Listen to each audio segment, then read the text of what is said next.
સુરતના Dindoli police station હદ વિસ્તારમાં હત્યાનો બનાવ.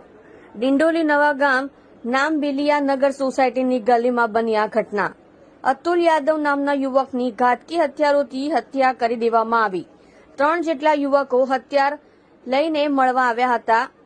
3-4 દિવસ પહેલા થયેલા ઝઘડાને લઈ હત્યા કરવામાં આવી અને કહેવામાં આવ્યું હતું કે તેરા સર ધરસે અલગ કર દેંગે. સૂત્ર દ્વારા મુક્કા ભરવાડ અને ગોપાલ ભરવાડના નામ સામે આવ્યા છે. બપોરે 2 થી 3 ના વચ્ચે બની હતી આ હત્યા ઘટના. આપ જોઈ રહ્યા છો ગુજરાતની સૌથી પહેલા ખબર આપતી Surat Express News channel director Rajesh મંગલીની સાથે. ડિંડોલી પોલીસ સ્ટેશન વિસ્તારમાં નવાગામ ખાતે એક હત્યાનો બનાવ બન્યો છે.